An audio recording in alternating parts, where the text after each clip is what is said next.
to the latest edition of the Stephen A. Smith Show, coming at you as I love to do every weekday afternoon, right here on ESPN Radio, 98.7 FM New York, 710 ESPN LA, and of course, ESPN Radio, Sirius XM, Channel 80, 866-729-ESPN is always the number to call up. That's 866-729-3776.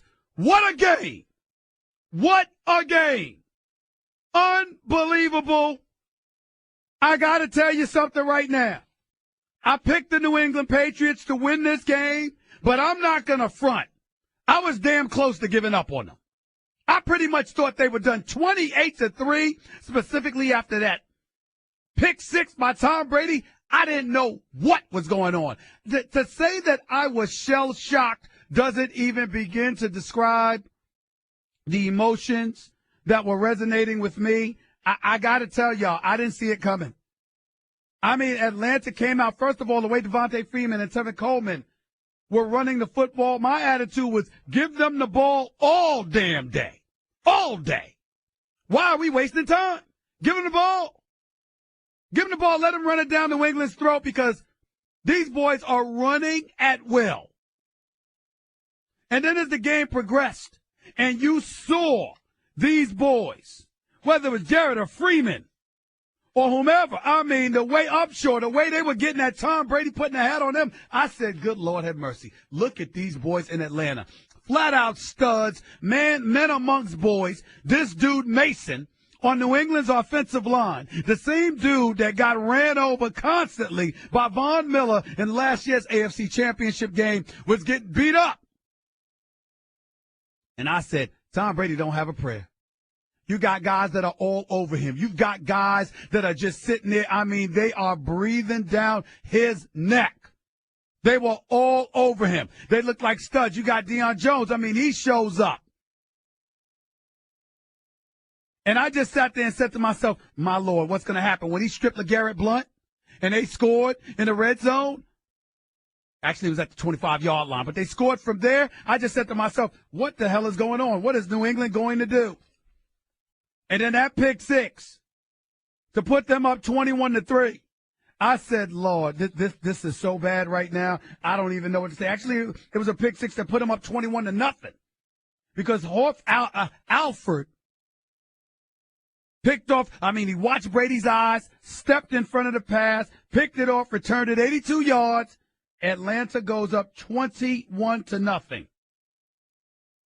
And then ultimately, in the third quarter with 8 minutes and 31 seconds left, they go up 28-3 after Coleman got a 6-yard pass from Matt Ryan. And I just said, this is over.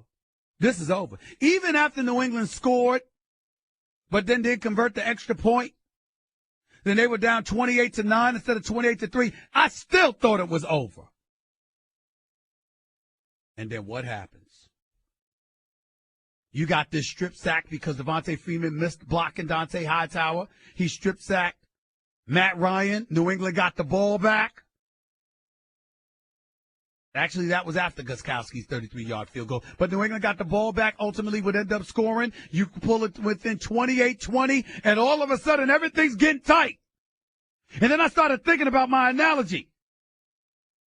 The expertise from the non-football expert, which is me, coming at you. I just said, I started recalling exactly what I had been saying all last week while in Houston. And I kept saying last week, look, y'all, if Atlanta's going to win this game, it's got to be a blowout.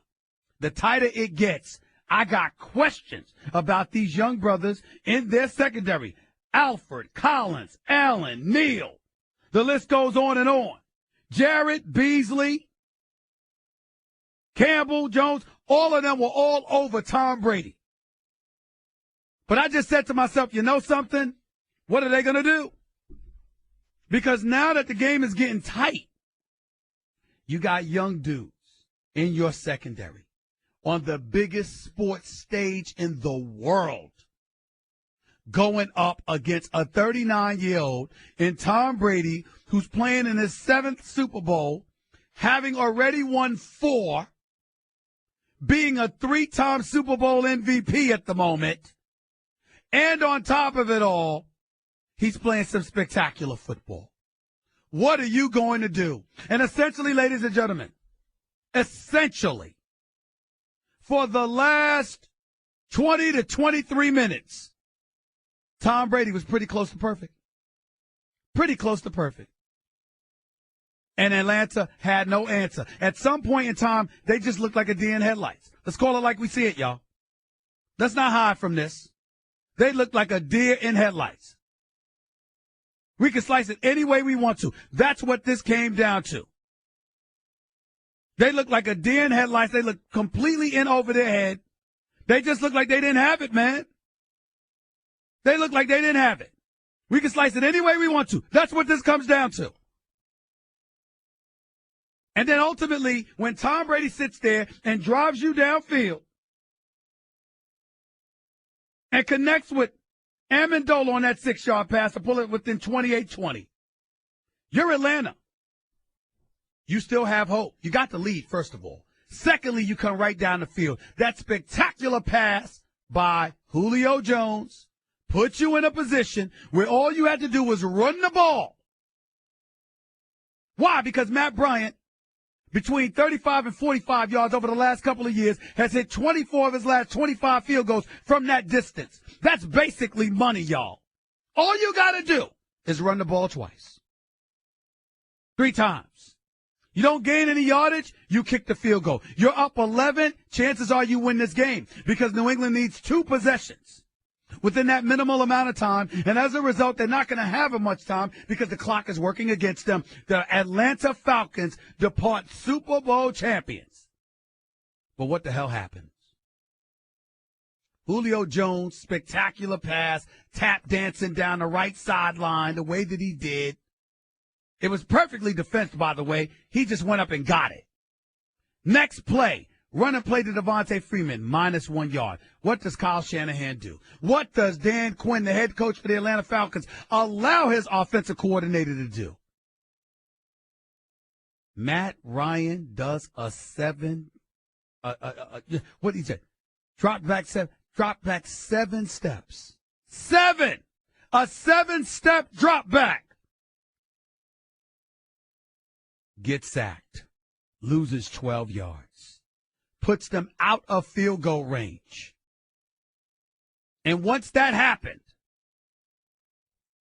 you ultimately ended up having a punt because you couldn't get all that yardage back on 3rd down. And that gives Brady the ball with over 3 minutes left. Tom Brady, considered the greatest quarterback of this generation, at the very least, has the ball with over 3 minutes left. In position to tie with a touchdown and a 2-point conversion. You trying to tell me them young fellas was ready for that moment? Hell no, they weren't. And that's exactly what we saw transpire. Tom Brady marched them right downfield. White runs in from 1 yard out. They get the 2-point conversion. They tie it up. And then there's overtime. And by that time, we all knew it was over. The second the coin toss was won by New England because they would keep the ball, and as a result, Tom Brady wasn't going to let them get the ball back, even though that defense for New England showed up. Because if you take away the fumble from LeGarrette Blount, if you take away the pick 6 from Tom Brady, that defense held Atlanta to 14 points. 14 points. Which brings in the question which brings into focus a whole bunch of questions. Tom Brady deserved to be the MVP, or did James White deserve it? How are you feeling about Matt Ryan right now? Who do you blame most for Atlanta for this loss? Or do you not even think about that because you want to pass all the credit along to the New England Patriots? Whole bunch of questions. I've got some answers. You're listening to the Stephen A. Smith Show, Sirius XM, ESPN Radio, Channel 80. 98.7 FM, 710 ESPN LA. 866-729-ESPN is always the number to call up. That's 866-729-3776. By the way, the biggest medical center on earth isn't found on the East Coast or the West Coast. It's found in Houston, Texas, America's 3rd coast. Houston is home to the Texas Medical Center, or as they call it, TMC. It's the largest medical city on the planet. Each year, the TMC's 21 hospitals serve over 8 million patients. Its 3 medical schools and 6 nursing schools educate tomorrow's medical leaders. More doctors, nurses, and scientists work at the TMC than any other site in the world. With over 100,000 employees, it's the 8th largest business district in America. Every 3 minutes, a surgery begins at TMC. Every 20 minutes, a baby is born. The Texas Medical Center leads the world in clinical research. TMC doctors and scientists are at the forefront of life-saving medical advances, developing new treatments, drugs, and devices to improve the health of humanity. So find out more about the innovations happening at the Texas Medical Center, or as they call it, TMC. That's at tmc.edu. Your calls and more in a minute with Stephen A. on ESPN Radio. Hey, listeners, this week on the Low Post podcast, we have Chris Herring from 538 talking Carmelo Anthony and the Knicks and the teams we're worried about around the NBA. You're listening to the Stephen A. Smith Show podcast. What a great Super Bowl. What a great game. This is something that I'm ready to tell y'all right now. I walked into last night's game. Let me tell you what a profound effect last night's game, Super Bowl 51 in Houston, had on me. For years, I've been saying, I don't care how great Tom Brady is. I'm not putting them over Joe Montana. That changed last night. See, for me, it's seeing the Montana moment. It's witnessing Tom Brady getting the football and driving his team 75 yards with the game on the line. Taking the team 80, 85 yards or whatever it was in overtime. Actually, 75 yards in overtime. It's me seeing that. Seeing the pinpoint passes, whether it be to James White, to Edelman. And by the way, that was a great miraculous catch by Edelman, but the catch before that was sensational as well. It's seeing Chris Hogan smart enough to come back to the football to prevent Tom Brady's pass in the flat down on the left side from getting intercepted. It's seeing these boys playing against some Rough Riders in Atlanta and literally wearing them down. Now, you're going to look at several things, and you're going to have people tell you about several things here. They're going to look at several things, and they're going to use that as fodder to express to you that Atlanta was exhausted. New England ran 73 plays on the night. Atlanta had just 46 plays. New England had 20 more first downs, 200 more yards of offense, 40 more passing attempts, and held the ball for 17 more minutes. So you're going to look at that, and you're going to say to yourself, come on, Stephen A., Atlanta was just exhausted. The greatest stat that possibly tells the story is that the Falcons getting pressure on Tom Brady. They got pressure on him 17 of his first 37 dropbacks, but then only got pressure on him in 6 of his last 30 dropbacks. So because of that, and let me not act like I knew all of that. My producer extraordinaire, Jonathan Winthrop and Nuno Texiera, they put those out for me. I don't steal accolades for people. I give it to where it's due. Damn it, I didn't look it up. That's what they did. I'm just reading it to you. Because they're right. That's what happened. But let's be clear about something. That's not what I'm talking about. No matter how tired Atlanta may have been, that's not what I saw. I didn't see fatigue as their impediment. You know what I saw, John? You know what I saw, Nuno? I saw them dudes going like this. Oh, damn. Here comes Brady. That's what I saw. Oh, damn. Here comes Tom Brady. 466 yards passing. Tom Brady was sensational. This is the greatest performance I've ever seen on an NFL football field. I ain't going to lie to you. And to me, I've said this before and I'll say it again. Aaron Rodgers is still that bad man. Aaron Rodgers last night would have made plays that Tom Brady did it in the first half. I believe that. I believe as a talent, Aaron Rodgers, because of his ability to throw whether in a pocket or out of the pocket, is the greatest I've ever seen. But in terms of resume, in terms of what you do in big moments, in terms of what you have proven, Tom Brady's the greatest quarterback in NFL history. And you know the other amazing part about all of this? Are y'all ready for this? How many years have we sat here, guys, talking about how great Peyton Manning is? Do you realize that as of right now, Peyton Manning might not even go down as top 5? Has anybody thought about that? It's actually possible. It's actually possible. Now, I got to imagine he'd be in the top 5, but it's actually a question mark when you consider some of the greats and what they were able to do. And when you consider Tom Brady, Lord have mercy. It was something special to watch, y'all. It just was. 866-729-ESPN. That's 866-729-3776. To your phone calls we go. Let's go to Davidson in New York. You're live with Stephen A. on ESPN Radio. What's up? Hey, Stephen A. Good afternoon, brother. I'm one of your biggest fans. Thank you. Wanted to give you a shout out for all that you're doing. But 2 quick points, though. The first point, during that game, I don't know if you remember, there was a drive in the third quarter where Atlanta's defense has stopped New England 3 times. But each of those 3 times on that drive. Holding penalties on all 3 occasions. All 3 occasions. I'm like, damn, how is that possible? Let me tell you why that matters. You know how sometimes you see holding penalties away from the play? Yes. The reason why I don't give you that excuse is because all 3 holding penalties were to receivers Brady was targeting. Yes. No, all I 3. agree. No, so that's relevant. Calls. That's relevant. Right. Those are legitimate calls, but it kind of just showed the experience on Atlanta's defensive side as well, because those are young cats as well. Let's remember that as well. Which is exactly what I kept saying, that young secondary was going to make mistakes. Right. And one more quick point before I let you go, Stephen A. Also, Matt Ryan had an opportunity to solidify the game as well. Atlanta got the ball back with 58 seconds to go.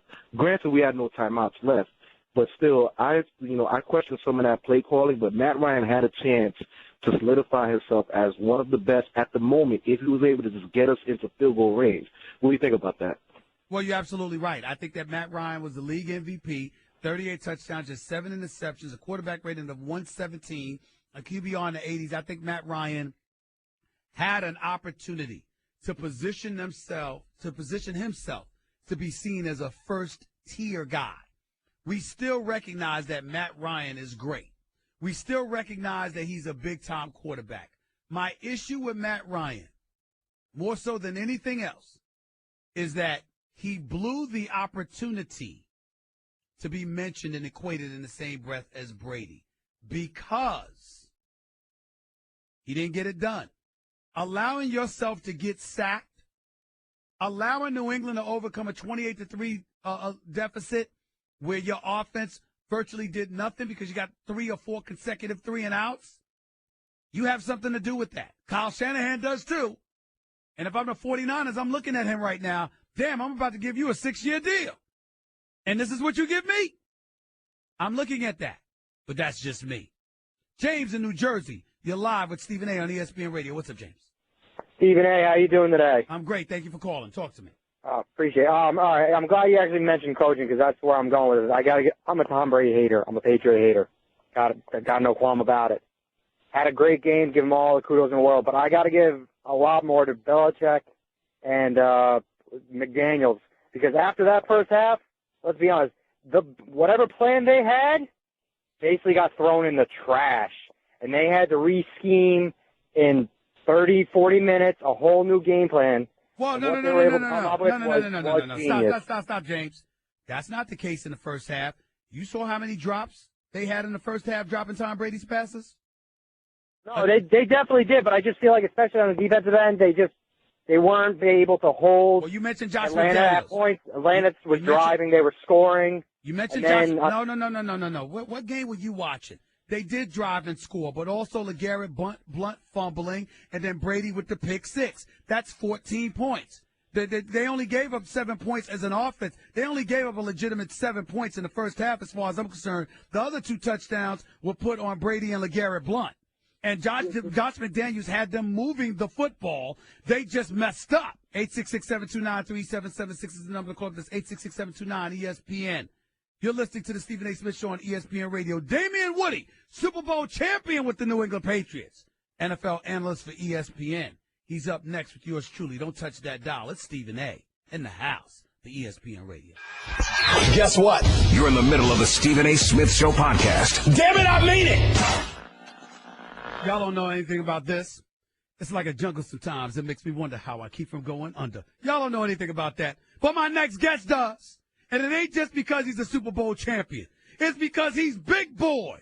My friend, NFL analyst extraordinaire for ESPN, contributor to First Take, also Super Bowl champion formerly with the New England Patriots. The one and only Damian Woody is right here with Stephen A. on ESPN Radio. Big Tom, what's going on, man? How you doing? The game was amazing last night.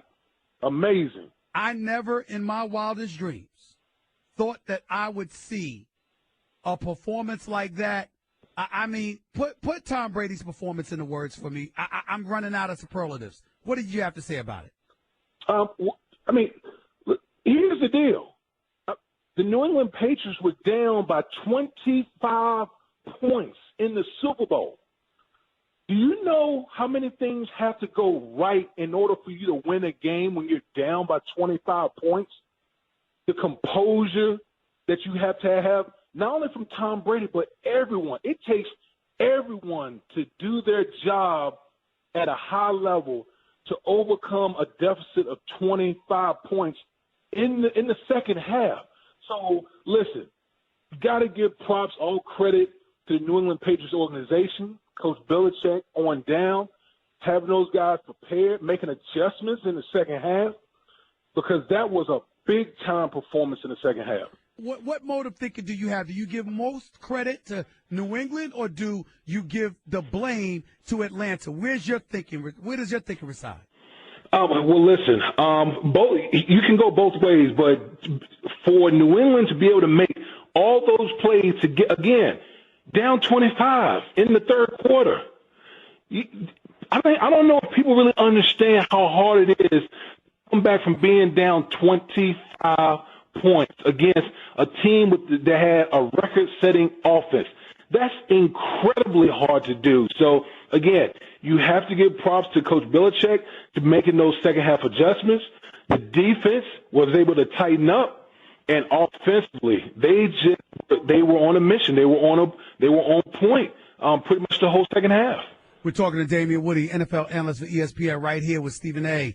on Sirius XM Channel 80, 98.7 FM in New York, and, of course, 710 ESPN LA, the Stephen A. Smith Show on ESPN Radio. Damian, I look at Tom Brady, and I got to tell you something. I give Bill Belichick all the credit in the world because there was no panic there, although he was not pleased with some of the things that he saw. But I got to tell you something right now.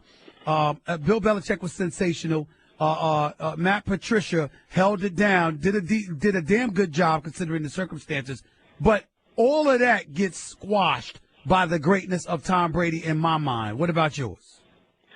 Well, listen, Tom Brady is Tom Brady. I mean, he's the most clutch, big-time quarterback that I've ever played with, that I've ever witnessed. Again, to be able to make all those plays in the second half of that game, to bring that team back, it's just we saw something that we'll remember for the rest of our lives. That's how great that performance was yesterday. I mean, he set a Super Bowl record, 466 yards. I'm watching the game, and I couldn't believe that was 466 yards. They had 94 plays. They almost doubled up the Atlanta Falcons as far as plays are concerned. So, listen, it's just another game where we saw the magnificence of Tom Brady. Damian Woody right here with Stephen A. Sirius XM Mad Dog Sports. I'm sorry, Sirius XM ESPN Radio. This is what happens when you're making that adjustment, buddy. Let's get back to Atlanta because I'm kind of wondering what kind of smear, what kind of stain this is going to have on Quinn. This is going to have on Kyle Shanahan. This is going to have on Matt Ryan, if any at all. Are you of the mindset that, you know what, this is what happens? You're going up against Tom Brady. You just got to eat it. Or is it a situation where you're up 28-3? You blew a 25-point lead. You sit up there and you let them drive down the field, the tied in regulation, get with a touchdown and a 2-point conversion. Plus they beat you in overtime. Who are you looking at right now, or do we let them off the hook because they were going up against Tom Brady? No, we don't let them off the hook. We don't let them off the hook. I mean, they were playing so well. They were playing so fast, so confident. I honestly thought, I'm like, man, this could really be a blowout. I mean, that's how well they were playing in that first half, Steve. Now, you saw it. I saw it. I mean, they were smoking the Patriots. But in the second half, the thing that what makes Coach Belichick so special is the in-game adjustments. And when I played under Coach Belichick, he always talked about more teams find ways to lose games than win them. And what we saw from the Atlanta Falcons, they found a way to lose the game. Just situationally, not running the ball like that. When Julio Jones caught that huge pass on the sideline, not running the ball, putting your team in position to kick a field goal. Then the sack fumble by Dante Hightower. It's the little things when you play the Patriots, because when you make that mistake, they pounce and they capitalize on it. And that sack fumble really turned things around for the Patriots. And once they got that momentum going, it seemed like the Atlanta Falcons couldn't get back on track the rest of the game. Who do you point the finger at in that particular instance, though, Damian? Because it's one of those situations where Matt Ryan should have gotten rid of the ball, but Kyle Shanahan shouldn't have called the 7-step drop back, and Quinn shouldn't have allowed it because the buck stops with him. I mean, who do you look at in a situation with a play like that where all it would have taken is 2 running plays to kill the clock, kick the field goal, and you would have been a 2-possession game, assuming Matt Bryant would have converted, which he normally has done? Well, you listen, in a situation like that, you always start with the head guy. The head guy is he's the one responsible for, everything that goes on in games. So you start with Dan Quinn. Listen, Kyle Shanahan has been a big-time coordinator. He was the assistant coach of the year, voted on by his peers. In critical moments in that Super Bowl, when the lights were shining the brightest, he messed up. Because sometimes when you have a record-setting offense that the Atlanta Falcons have, you lose focus of situational football. If he had just ran football, even if the Atlanta Falcons didn't gain a yard, he would have gave Matt Bryant, his kicker, the opportunity to put the Falcons up by 10, a 2-possession game. Now you're talking about the clock being a detriment to the Patriots. So when you look at the totality of the whole thing, you blame Dan Quinn. You can blame Kyle Shanahan. You can blame Matt Ryan, because as a veteran, you should know you can't take a sack in that area of the field. It just puts you out of field goal range. So all three of them deserve blame. I got you. Damian Woody, before I let you get on out of here, I can't imagine a greater moment for Tom Brady than what we witnessed last night. Donovan McNabb is of the mindset he should just walk away and call it quits because there is no moment higher than this. What do you think? Hell no. Man, listen, the way he's been playing, man, like Tom always said, the next championship is always the best championship. So, man, keep playing until the wheels fall off. That's my suggestion. Always appreciate you, Damian. Thanks so much, buddy. Thanks a lot. Oh, thank you. Take it easy. The one and only Damian Woody, NFL analyst for ESPN, right here with Stephen A. on ESPN Radio. 866-729-ESPN is the number to call up. It's 866-729-3776. Back with your phone calls and more, talking about Super Bowl 51. I know a lot of you got some comments. I'm going to try to get to you. You're listening to the Stephen A. Smith Show, ESPN Radio. You're listening to the Stephen A. Smith Show podcast. Back to the phones we go right here on the Stephen A. Smith Show, ESPN Radio. The ultimate New England Patriots critic is a guy from Massachusetts. His name is Carlton, and he's on the line with yours truly right now. Good afternoon, Carlton. How are you? Oh, gosh. Oh, you're depressed because I know that Bill Belichick, once again, has proven to doubters like yourself and others wrong, displaying his greatness along with that of Tom Brady. Yet again, I understand it is hard for you, but go ahead. I'm despondent. The New England Patriots are the undead of the NFL. If you do not drive a stake into their evil hearts, they will keep coming back at you over and over again. And Atlanta had at least 6 opportunities in the last 20 minutes of that game to drive a stake in the Patriots' hearts, and they and they just failed repeatedly. You know, there were the 2 holding calls on Jake Matthews, the left tackle, both of which were within field goal range when they occurred that pushed them back. There was the sack on Matt Ryan that pushed them out of field goal range. There was Devontae Freeman whiffing on Hightower on the strip sack of Ryan, which gave him the short field. Keep going. And then on Tom Brady's last 2 touchdown drives, including the one in overtime, he gave them 2 opportunities to pick off the ball. Edelman was triple teamed on that magical reception of his. Alford got both hands on the ball. Then it bounces off of Alfred's leg, and then it bounces off These are things that happen. These are things that happen. I didn't hear you complaining about that when Kurtz caught that acrobatic catch against the New England Patriots in the Super Bowl before Pete Carroll 2 plays later forgot to give the ball to Marshawn Lynch or stupidly decided to throw it. These are things that happen in the game, Carlton. No, but that was a bad throw by the quarterback. Brady put that ball where it shouldn't have been. He threw it at triple coverage. Alfred got both hands on it if he catches the ball. And again, it wasn't off his fingertips. It was off his hands. Or if it goes up in the air and one of the 3 Falcons who are right there picks it off, as opposed to Julian Edelman getting it on the double bounce. And then one final point that nobody's going to mention because, you know, we're overlooking it all because we rewrite history for the winners. Go ahead. First down at the 2-yard line, Brady throws a fade to Bennett that Vic Beasley could have easily. No. Vic Beasley, that wasn't easy. He stretched out. He was a bit shorter, and it was. He tried. He didn't drop. Hold on, wait a minute. He didn't drop it in the. No, you're right. It deflected off his arm, but he got his hand behind that fingertips. His fingertips. Horrible call, though, Stephen A. You got to admit. It was a horrible call, but it happened. Bad call. They almost gave the Falcons the ball. You're whining yet again. Are you willing to acknowledge the greatness of Tom Brady and Bill Belichick? Yes or no? You got to kill him.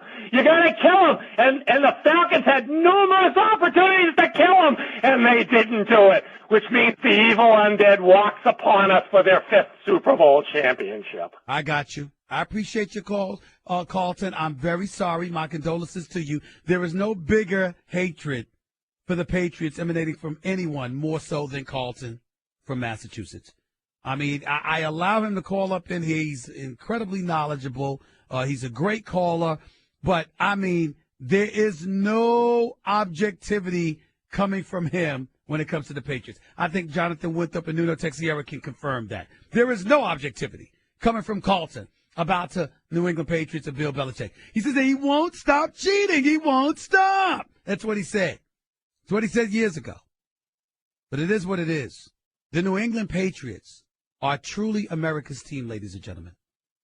10 AFC championships, 7 Super Bowl appearances, 5 titles in the last 15 years. There's nothing to say. Hour number 2 up next. That's just a sample of what you'll hear on the Stephen A. Smith Show. Weekdays at 1 p.m. Eastern on Sirius XM Channel 80 and the ESPN app. I'm Andy Katz from ESPN, along with my co-host Rick Klein of ABC News. On the latest edition of Capital Game, we're going to discuss President Trump's controversial executive order and discuss it with Iowa's Peter Jock and SI.com's Michael McCann. This is the Stephen A. Smith Show podcast. I'm Stephen A. Stephen A. Smith Show right here with you on ESPN Radio, coming at you as I love to do every weekday afternoon. Unless you're in L.A., listen to 710 ESPN L.A., of course, then it would be morning time. 10 a.m., 12 noon. 98.7 FM in New York from 1 to 3. And, of course, Sirius XM, nationwide, ESPN Radio, Channel 80, 866-729-ESPN is always the number to call up. That's 866-729-3776. Before I get back to the phones, wanted to transition a little bit from the Super Bowl, staying with football, but talking about the Hall of Fame. Congratulations to the inductees, which included Kurt Warner and LaDainian Tomlinson, Kenny Easley and others. Of course, Jerry Jones as a contributor. Appreciate their service to the National Football League. especially when it comes to LT and when it comes to Kurt Warner. And by the way, Terrell Davis, too, who was just as deserving. Let's make sure we put that out there. Having said all of that, however, let me say this. I got to tell you. The fact that Terrell Owens is not in the Hall of Fame is a travesty. As far as I'm concerned, it wouldn't bother me one bit if media members and all those folks, whether it's 46 or 48 members, if they all had their rights confiscated. The right to vote on a Hall of Fame. It is an absolute positive disgrace. Without question. I got to tell you something right now. I'm disgusted. I cannot believe it. The only thing that disgusts me just as much as not more, and obviously the two don't even compare, there's an individual that was bothering Tom Brady's mom. I thought that was inexcusable. Leave the lady alone. I know she's, happy for her son or what have you, but obviously she's going through a lot. We learned that she's been experiencing chemo for a while.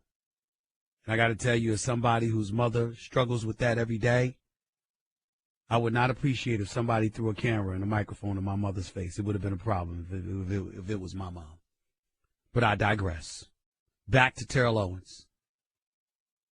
Terrell Owens doesn't have the greatest reputation. By some, he was labeled a locker room cancer and, all of this other stuff, and I get that. Never won a Super Bowl championship. I get that, too. He wasn't the greatest teammate in some folks' eyes, whereas in others, they thought he was a great teammate. So the fact that it's debatable, look, I understand that. But you know what's not debatable? The 6 Pro Bowl selections he earned. How he holds or shares several National Football League records. How his 15,934 career receiving yards ranks him second all-time in NFL history. How the 153 touchdowns that he caught in his career are third all-time. So let me get this straight. You're a receiver. Throughout the entire history of the National Football League, you are a receiver who finishes second all-time in yards accumulated and third all-time in touchdowns accumulated. Ladies and gentlemen, you telling me this man doesn't belong in the Hall of Fame? Do you have any idea how senseless that is? Huh? Are you kidding me? Second all-time in receptions, third all-times third all-times in touchdowns, and you're not in the Hall of Fame? Do you have any idea how disgraceful that is? I'll tell you something. I got to tell y'all something. You see, it's stuff like this when the moral police comes out there. This is why you despise the media. And I can't believe I have to sit up here and talk about my own brethren, the Fourth Estate, which I'm a part of. Ladies and gentlemen, let me get personal here. Contrary to what you may believe, I'm actually an incredibly nice guy. I mean, don't tell nobody, but it's true. I'm actually an incredibly nice guy. And I'll call it like I see it. Please don't get me wrong. But I swear to you, on the life of my mother, on the soul of my brother, with every fiber of my being, I have never, ever allowed whatever personal animus I may have towards a few people, only a few people that I've had that animus towards in my career, to affect my ability to see their level of production and judge them fairly and accordingly towards it. I'm good with T.O. T.O. and I are pretty cool. We just talked the other day in Houston. But even if we weren't cool, even if we didn't speak, I would never deny that the man is a Hall of Famer. I would never deny the record books he's a part of. And again, it's not because just I'm a nice guy. I mean, I'm a beautiful guy. I got a really good heart. I mean, don't tell nobody, but it's the truth. It really is. I mean, I handle my business at all, but I'm actually a really nice guy. Even if I was not, nothing would take away from me judging this guy accordingly. And for Terrell Owens, to be number 2 all-time in the record books in receiving yards, number 3 all-time with 153 touchdowns. For that man to be on the outside looking in at the Hall of Fame is a disgrace.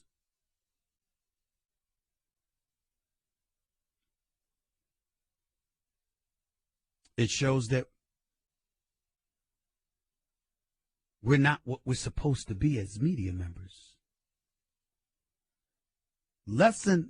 Far be it for me to say something, but then again, I could say it because, see, y'all see me, y'all listen to me on this radio station, y'all see me on TV, y'all forget the fact that I've been a reporter for 24 years, that I made my bones in reporting, that unlike dudes today who just get to go on the air and bloviate and pontificate and editorialize, I actually broke stories.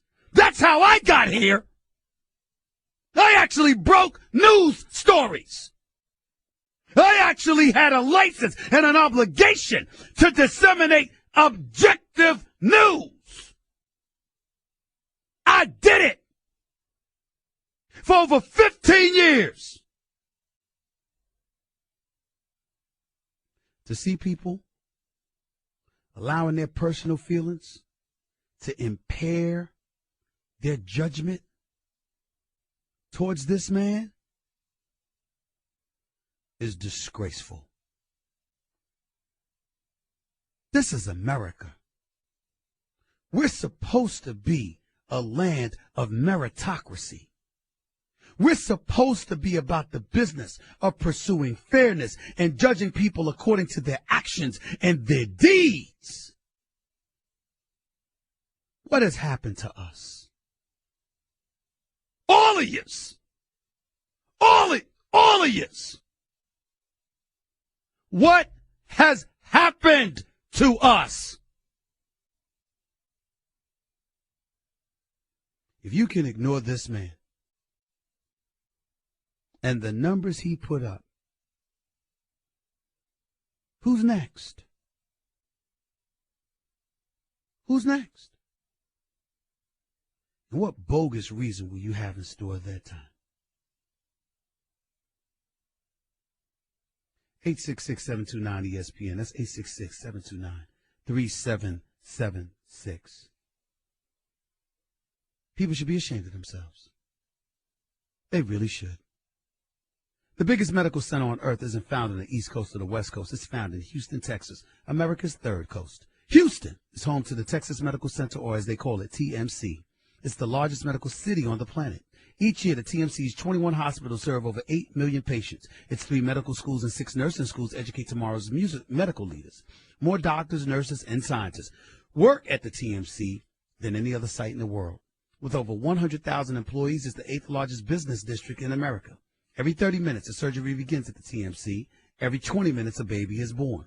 The Texas Medical Center leads the world in clinical research. TMC doctors and scientists are at the forefront of life-saving medical advances, developing new treatments, drugs, and devices to improve the health of humanity.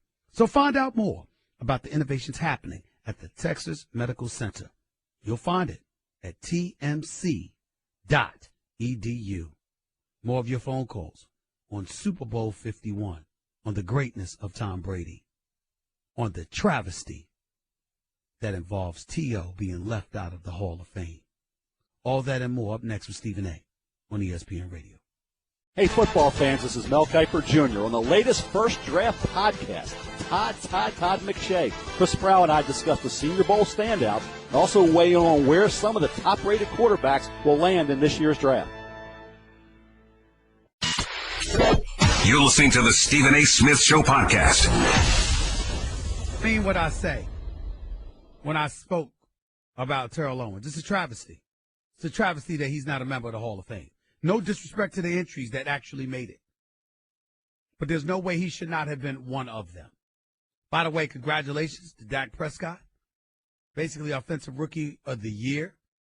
Great performance by him. Ezekiel Elliott deserved major, major praise, no question about it. And, of course, we had a great Super Bowl. And, by the way, speaking of just a great year, hasn't this been a great year in sports? Game 7, Cubs winning the World Series. Game 7, LeBron coming back from a 3-1 deficit with the Cleveland Cavaliers and them knocking off the Golden State Warriors. You got all of that going on.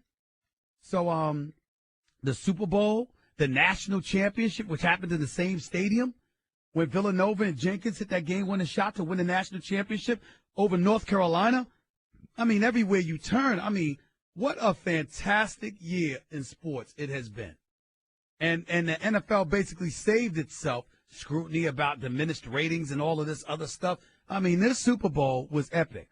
How many people you think watched it? What was it, about 100, 110 million? I mean, how many folks? I don't know I think it was about 111 million people watched the Super Bowl. 111 million. All those are things we got to consider moving forward. Stephen A. Smith Show right here on ESPN Radio. Let's get back to the phones, man. Let's go to Ronald in New York. You're live with Stephen A. on ESPN Radio. What's up, Ronald? Hey, my brother. How you doing? I'm good. Talk to me. All right. I didn't call about the T.O. situation, but I just want to say, there are certain things that are ridiculous in sports. Sports writers who are allowed to hold grudges and cast votes, that needs to be eliminated. It's ridiculous that man is not in, but that's for another day.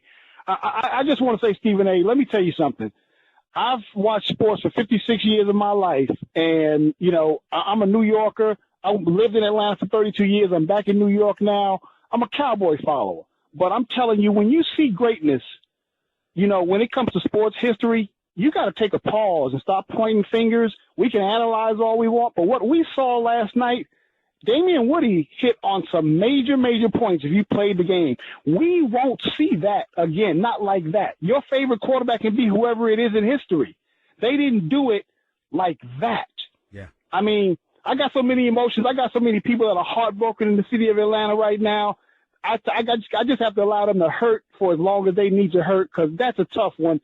25 points down. I'm telling you, that's a tough one, Ronald. But I will tell you this: to me, Seattle is still tougher. You're at the half-yard line with a Super Bowl championship on the line, and all you got to do is give it to beast mode. That's a hell of a lot different than going the last 22 minutes watching Brady's footsteps come closer and closer and closer to your own precipice. There's a difference there. There's a difference. Stephen, I'm with you. I'm with you. I'm telling you, with the dominance as you and I have you've observed, I put it out there last night. In what we saw for 2.5 quarters, we saw complete dominance as far as talent, speed, hunger, and all of a sudden, here came that man. And when you know that man is on the other side and he's coming, there's a thing when you play sports called momentum. I've seen momentum shift before, but I'm telling you, something happened, and with the leadership that guy provokes over those guys that he plays with, I got to give it to him as being the greatest, man. I got to give it up to him now, too. I kept holding out for Montana, but he gave me that Montana moment now. I can't hold it against him no more. He's got it for me. I appreciate the call, Ronald. Thank you so much. Andreas in Indiana, you're live with Stephen A. on ESPN Radio. Andreas, talk to me. Yeah, Stephen A. Huge fan. I'm so glad you're on ESPN Radio now, and I'm listening to you in my car in the XM 80. I just want to say something about Brady. I'm a huge Colts fan, so needless to say, I've never really liked Brady. Okay. Okay. But what he did yesterday, completely changed my mind about him. He is, without a doubt, one of the best, if not the best quarterback of all time. So, right. I only been in this country since 1990. I grew up in Germany, so real football was my thing. Now American football, I really, really love that sport. But I am just, my wife and I were flabbergasted by what transpired yesterday in that game. We all were. We sit here utterly amazed, Andreas. Utterly amazed. There's no question about it. You're absolutely right. Brady's the greatest. He's the greatest, Andreas. He's the greatest. Jason in Queens, you're live with Stephen A. on ESPN Radio. What's up, Jason? Hey, what's going on, Stephen A? No. Put some bass in your voice, man. Talk up louder, man. My listeners are listening to you nationwide. We ain't trying to hear you whisper. Come on, bro. Give it to me. My fault, man. Go ahead. Yeah. So I just wanted to touch on the simple fact that Devontae Freeman came out and said that was not his assignment to pick up Dante Hightower. And then Kyle Shanahan came out and said right after that it was his assignment. And I kind of have to lean towards the Hold on. What did Shanahan say? Shanahan said that it was Freeman's assignment. So they basically are going against what each other said. Well, that's not good for Devontae Freeman. That's not good for Devontae Freeman. I honestly feel like I would have to believe Devontae Freeman only because if you look at the play, it's not like he picked up Hightower and then left. As soon as the ball was snapped, Freeman ran off to go run the route. No, he didn't. He touched Hightower but didn't put forth the block. No, he did not do that. That is not accurate. He was supposed to block Dante Hightower. At least that's how it looked. He did not just run off. He literally clipped Dante Hightower, but it wasn't forceful enough. Not to mention the fact that the offensive coordinator is responsible for making sure everybody, so it ultimately falls on Shanahan because you're ultimately responsible for making sure everybody knows it. But I'll be damned if I'm going to believe Dante Freeman ahead of Kyle Shanahan on that one. Chances are the offensive coordinator knows what the hell he's talking about. Even so, as dysfunctional as the 49ers are, I don't think Kyle Shanahan should go out and throw his players under the bus like that. Well, again, whoa. Again, you can't say that. Because if he just walked up on a news podium and said that Devontae Freeman was supposed to pick up Dante Hightower, that would be different. But if you're the offensive coordinator and you gave a player an assignment and that player goes out publicly and says it wasn't my responsibility to block, well, then now you've opened yourself to that critique because you were the one that put it out on Front Street that, you tried to imply that wasn't your assignment, that wasn't your job, when in fact it may have been. I'm not holding Shanahan accountable for coming to his own defense based on a public declaration by one of his subordinates. Absolutely not. Yeah, I'm going to go back and watch the tape. Thanks a lot, Steve. Thanks a lot. I appreciate it. 866-729-ESPN is the number to call up. Just 866-729-3776. Did the Patriots win it or did the Falcons blow it? That's the question for Super Bowl 51. Are you ready to elevate Brady to being the greatest quarterback of all time? That's another question for the Stephen A. Smith Show right here on ESPN Radio. And, of course, Terrell Owens not being inducted into the Hall of Fame. The moral police is out, and they make me want to throw up. More of your phone calls in a minute with Stephen A. on ESPN Radio. Guess what? You're in the middle of the Stephen A. Smith Show podcast. Damn it, I mean it! Back to the phones right here on the Stephen A. Smith Show on ESPN Radio. Let's go to Freddie in Philadelphia. You're live with Stephen A. What's going on, Freddie? How are you? Stephen A., God bless you. I love your show. I want to make two quick points. Number one, these coaches get paid millions of dollars. And for the life of me, I can't understand how you were up 25 points in the second half of a Super Bowl, and you got an MVP quarterback, you got two stud running backs, and you're not running the ball. Because if you run the ball, you win. If you can't, Tom Brady can't score if he doesn't have the football. Second thing I want to say. Bad call on Quinn's part and Kyle Shanahan's part. Yeah. No question. Go ahead. Second point I want to make. A while ago, you had Ray Lewis on your show, and I listened to Mad Dog Sports, and he talked about when Stuart Scott didn't die, he talked about how cancer didn't win. And I need to thank you because when I listened to that, my aunt was going through it at that time, and I ministered that to her. And ever since then, your show has become deeper than just sports. So I want to thank you because I learned that day that from Ray Lewis what he said that how he said that disease didn't win, it brought me to a level of understanding that life is bigger than just sports. And when I ministered that to my aunt, by the grace of God, she survived that. So I need to thank you for having him on that day because it got deeper than just sports in general. God bless you, brother. God bless you, Freddie. I appreciate the call. Thank you so much. Let's go to Daniel in New Jersey. You're live with Stephen A. on ESPN Radio. Daniel, how are you? I'm good, Stephen A. Big fan, by the way. Love you in General Hospital. Thank you, sir. Hey, I was getting ready to ask you that question, Danielle. How did I do Friday when I was on General Hospital? How did I do? You did good. You did good. You always have done good. I love it. It's always funny to see you on there. And I know you've been watching it forever, you said, By right? the way, thank you so much. I'll be back on Wednesday. Perfect. I DVR it. Thank you so much. Go ahead. Listen, I'm a huge Chiefs head. I'm a Packer fan, diehard. Aaron Rodgers the sun rises and sets on him. McCarthy, love him, their way. But you got to give props to the Patriots. Kraft, Belichick, and Brady. I don't think that we are ever going to see another quarterback forget 7 Super Bowls, but win 5. And he's not done. They're going to try and re-up him 3-5 more years. And I just, I'm not a Brady lover. I'm not a hater, but just got to give props to the whole organization. I just thought yesterday was great. I got to admit to you. I mean, I've gotten to that point. I think that Brady's the greatest. I still think that from a talent perspective, Aaron Rodgers is one of a kind. But in terms of resume, level of production, leadership, those kind of intangibles, Brady's on another level than everybody. He is the best in the business. By the way, while I have everybody listening, I mean, I always have everybody listening, Danielle. You know that. The thing is that you saw those loud boos that Roger Goodell received. You know what? He's got to take it. He's got to take it.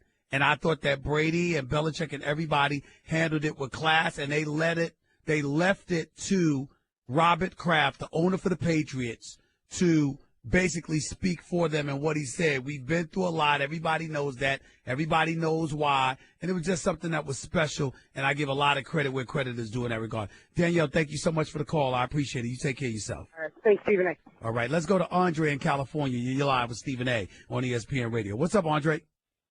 Hey, not much. How you doing, Stephen A? Request permission to enter the room of intelligence. Go ahead. Hey, real quick, shout out to T.O. If I had to vote for him in the Hall of Fame, from the hell to the no. I'm sorry, man. When you're inducted into the Hall of Fame, that's because you brought something to the game. Did he make some accomplishments? Absolutely. Did he take away from the game? Most definitely. What did he take away from the game? He was a cancer. 3 different.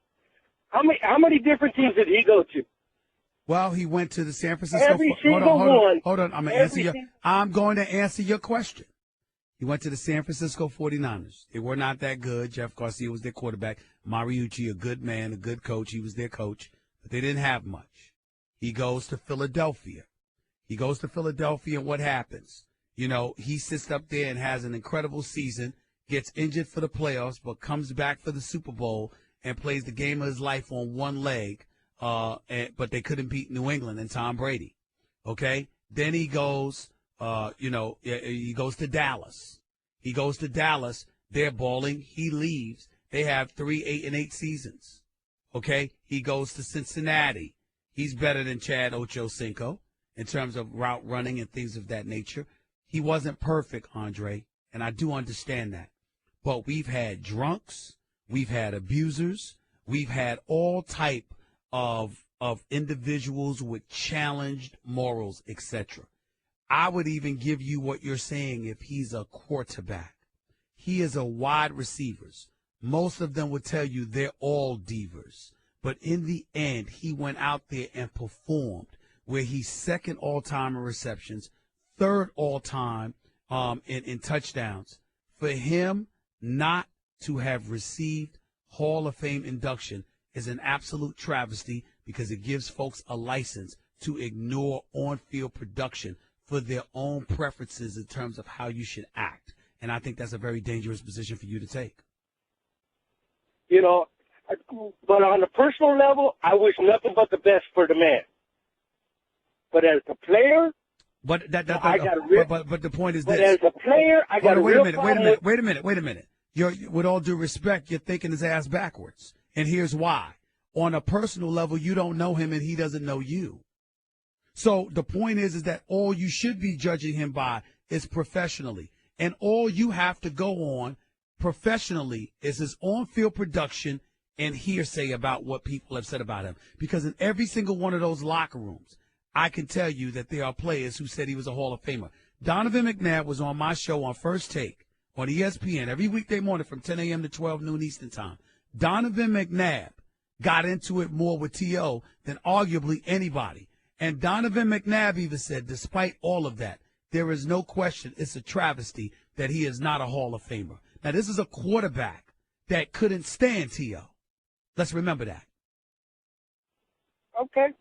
Take it easy. That's Have a good That's day. it. Go ahead, Dre. I'm sorry. Oh, I apologize. Dre's finished. Let's go to Josh in Houston. You're live with Stephen A. What's up, Josh? Stephen A. Stephen A. Man, what a game, brother. I mean, I was completely blown away. I was going for Atlanta, but I honestly have to say, I was going for Atlanta, but Tom Brady, because I've been a fan since back with Law and Woodhead and all of them, but he earned my respect. I mean, last night, he came back and took over a complete game like he was a basketball star coming down. This is football.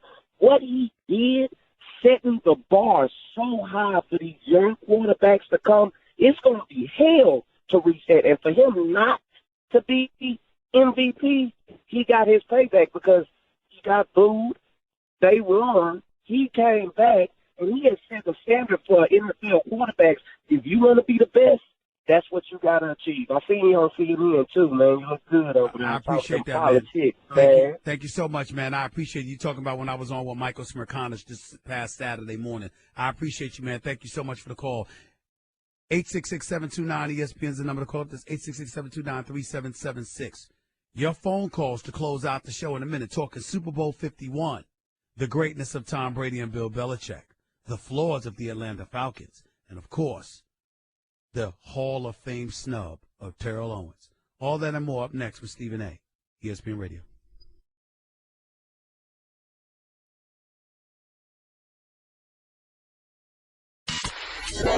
You're listening to the Stephen A. Smith Show podcast.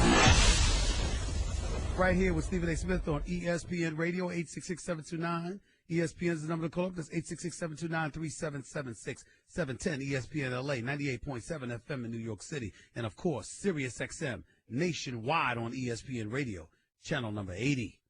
Back to the phones. Let's go to Lewis in New Jersey. You're live with Stephen A. What's up, Lewis? Hey, how you doing, Smith? I'm all right. Go ahead, man. Hey, man. All morning I've been hearing about T.O., and the man is literally, just like you said, he has to be judged on what he did on the field. The man is, if you don't think he's a top 3 all time, there's something wrong with you. You shouldn't even be in that room voting. I mean, and then you want to sit there and say, oh, it's because of his character. Man, we have people that did drugs out in the open. People went to court for it in the Hall of Fame. I don't want to throw any names out there because there's no point of doing that. I mean, next year when Randy Moss goes in, Randy Moss is essentially the same way, and he's going to go in. I know for a fact he's going to go in. And T.O. should be there already. He shouldn't even have to wait. I agree. I have nothing to add to that, Lewis. I appreciate the call. Thank you so much. Fly in Dallas, you're live with Stephen A. on ESPN Radio. What's up, Fly? Hey, what's going on, Steve? Talk to me. Yo, I'm a born and bred New Yorker. I'm in Dallas right now, but I'm born and bred New Yorker, South Bronx. I ain't mad at you for that. No state income taxes. You save your money being down in Dallas. I understand. But, there's only one New York, baby. It's only one New York. Yeah, only one. They can check that. People come close, but they can't get it. There you go. But on the T.O. situation, man, it's like the last caller said. You got a lot of fellas that's gonna come up in the Hall of Fame eventually, maybe the next 10, 15, 20 years, man.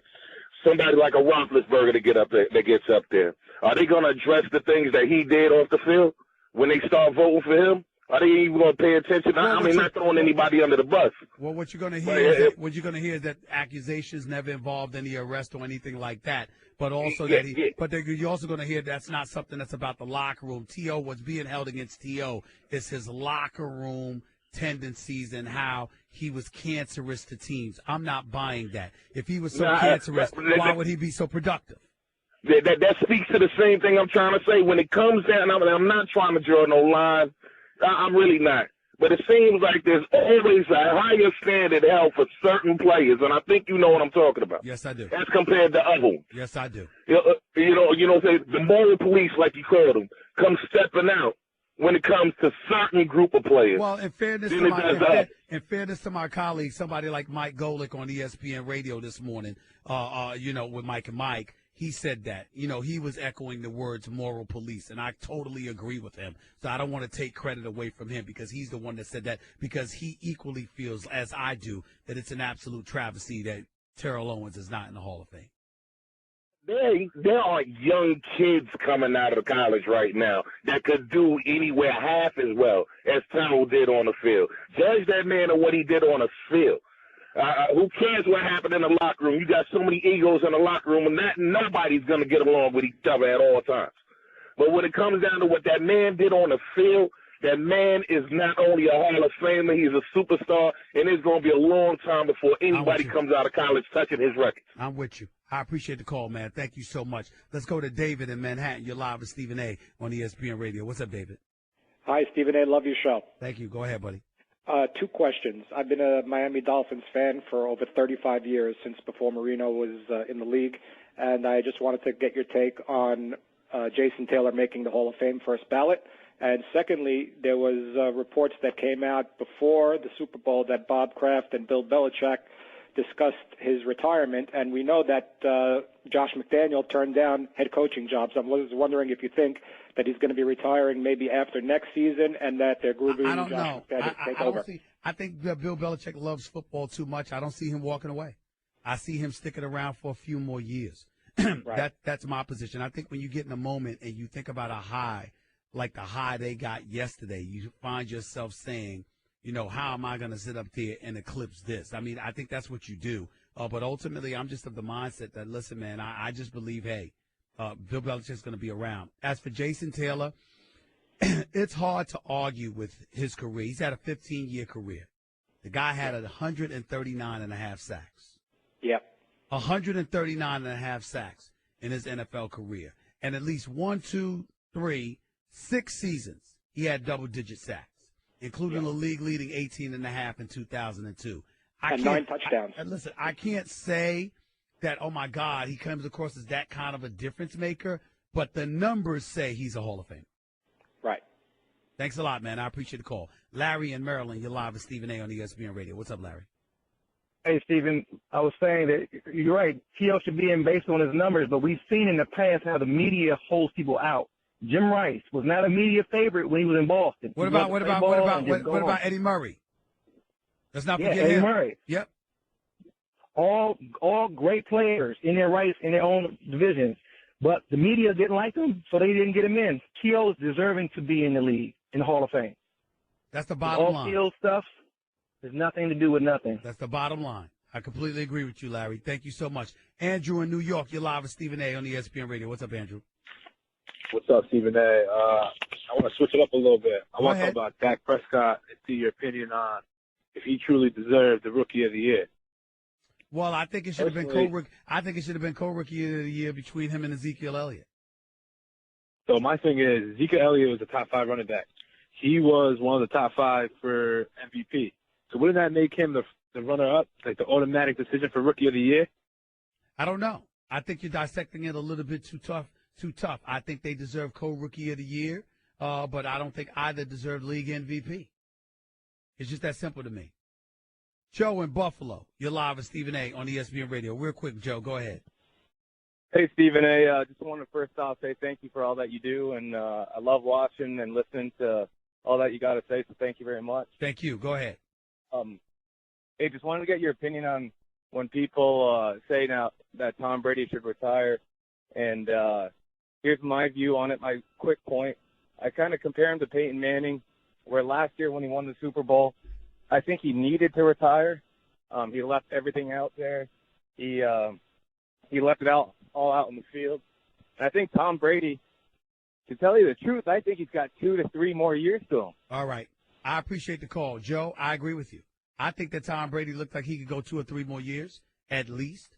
Unlike Brady, who desperately needed to retire because physically he seemed beat up and definitely compromised, that's not the case with Tom Brady. Tom Brady threw for 466 yards in a Super Bowl. Tom Brady was absolutely sensational. Tom Brady looks all world, looks like the best football player ever. And he still has more to go, more ways to go. I'm sorry. If I'm Tom Brady, I'll stick around too. I'm enjoying playing the game. I'm getting paid for doing it.